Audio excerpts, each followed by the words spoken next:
Welcome to UNSW 2089. 70 years have passed since you entered this lecture theatre. Those of you who are 18, you're now 88. Let's think about how we live now in 2089. The population of Australia has long passed 40 million people. Sydney alone is home to more than 10 million. Climate change has significantly impacted patterns of water availability. Water that was once relied upon for drinking water, water for the environment, water for industry, water for agriculture, water for Indigenous cultural values. But of course, water remains important for all of these things. So ensuring that we have sufficient water for all of our needs and ensuring clean, safe water quality have been the most important priorities over the last 70 years. 70 years ago, people were not living sustainably. People were each generating around 200 litres of sewage per day. That's the water from their toilets, bathtubs, showers, clothes washers, dishwashers, and almost all of that water, or all of it in Sydney, was discharged to the Pacific Ocean via deep water ocean outfalls. And the treatment of that water was minimal. It was by a process that we call primary sewage treatment. And primary sewage treatment means water flows very slowly, the raw sewage flows very slowly through a big concrete tank, and the heavier materials fall out under gravity to the bottom, and they get scraped off the bottom of the tank. And then the rest of the water is shot straight out of the deep water ocean outfall without any further treatment. What were they thinking? Did they not realise what a valuable resource water is on the driest inhabited continent on Earth? Had they no understanding of the impacts that they were having on the marine environment? Did they not think about the valuable materials that could be recovered from sewage and reused? Well, those outfalls were closed when we realised the need to close the urban water cycle. What were once sewage treatment plants are now looked upon as essential resource recycling facilities. Wastewater is now reclaimed, highly purified, and returned directly back into our drinking water supply system. This is a process we call direct potable reuse, meaning that we take the sewage and we purify it to a very high level such that it can be safely and reliably returned back into our drinking water supply system. This wasn't a new idea.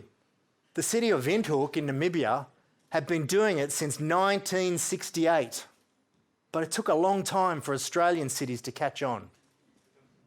I'm sure that people were concerned about the performance and the reliability of the advanced water treatment processes. The advanced water treatment processes in 2019 were very effective and very reliable. Processes such as reverse osmosis and advanced oxidation were increasingly widely available. And these processes could remove chemical contaminants from the water to below concentrations that even the most advanced technological analytical techniques could detect. Processes like gas chromatography and mass spectrometry. The greatest drawbacks for advanced water treatment in 2019 were the high amounts of energy that were required and the associated high costs. A popular saying at the time was that we could treat water to any quality we like simply by filtering it through money. Now in 2089, the energy constraints have been well and truly overcome, mainly through developments in materials science. Most importantly, the nanomaterials revolution, which was just beginning in 2019. Understanding how to work at the nano or molecular scale revolutionised many things, including water treatment. The development of carbon nanotubes made it possible to separate water molecules from all other molecules very accurately and at very low energy. But in addition to reducing energy consumption, we came to realise that sewage is, in fact, a source of energy. One study showed that household sewage contained around 8 kilojoules of chemical energy per litre. Well, that may not sound like very much, but in 2019, Sydney's 3 big wastewater treatment plants discharging into the ocean were discharging around 1,000 million litres per day. That's enough stored chemical energy to power around 140,000 Sydney households. Not enough for the entire city, but an important contribution to what has become a more decentralised and diverse power supply system. Early efforts were very effective at recovering some of the energy by a process called anaerobic digestion. Anaerobic digestion of the solids recovered from the sewage produces biogases, things like methane that could be combusted and converted to heat energy.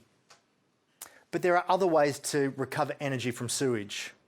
One way is through the use of microbial fuel cells. These are devices that generate electrical current as the bacteria free electrons while breaking down the organic matter within the sewage. This was cutting-edge research back in 2019, and it was very exciting. And it's not just water and energy that we can recover from our resource recycling facilities. Phosphorus is recovered. Phosphorus is essential for all life, and it's vital for our food production. It's the critical building block of DNA, bones, and cell membranes. In 2019, phosphorus was obtained by mining phosphate rock. There were many environmental problems associated with the mining of phosphate, but the greatest concerns came from the fact that phosphate rock is a non-renewable resource. You can't keep on mining it infinitely. And like other non-renewable resources, mining was eventually limited by the economic viability for more and more dispersed phosphate and more difficult to recover phosphate. Think of it this way. Phosphorus is mined from phosphate deposits in the ground. It's refined and it's transported for use in agriculture. It's spread on fields annually to grow carrots. The carrots get put on the back of a truck and sent to big cities like Sydney. People eat carrots. People digest carrots. People go to the toilet. And the phosphorus is discharged directly into the sewer, straight out into the ocean via our deepwater ocean outfalls. This is a one-way rapid conveyor belt from concentrated underground deposits to dispersed ocean sewage, ocean pollution. Now, of course, in 2089, we harvest and we recover the phosphorus. There are many ways to do this, including by chemical precipitation or by biological sequestering of phosphorus as a nutrient. Chemical precipitation can produce phosphorus-containing chemicals such as struvite or hydroxyapatite, which can then be used in agriculture as fertilisers. So over the last 70 years, we learned to recycle water, energy, phosphorus, and that's not all. Sewage from big cities like Sydney can contain many valuable metals. In 2017, scientists reported that over $2 million of each of gold and silver were ending up in the sewage system each year. That's more than $4 million of the two metals combined. By analysing sewage across Switzerland, they calculated that a load of 40 kilograms of gold and 3,000 kilograms of silver were present. Other trace metals were also there in important concentrations as well. We don't send this stuff to the ocean anymore. In 2089, the urban water industry and its resource recycling facilities are widely recognised for the essential roles that they play in providing clean, safe drinking water for our cities, recovering the energy to keep our cities humming, recovering phosphorus to sustain the agriculture that feeds us, recovering trace metals and other important elements. It is recognised that sustainable water management is essential for our survival and for the maintenance of our way of life. And it's no wonder that water engineering is looked upon as a highly regarded profession, contributing to immeasurable value and contributing immeasurably to our sustainable urban communities of 2089. It's amazing how far we've come since 2019. And the most important people who have helped us on this journey were the young engineers who were just starting out at university in 2020. It was their creative ideas and their willingness to do things differently that helped deliver a more sustainable city in 2089. Thank you.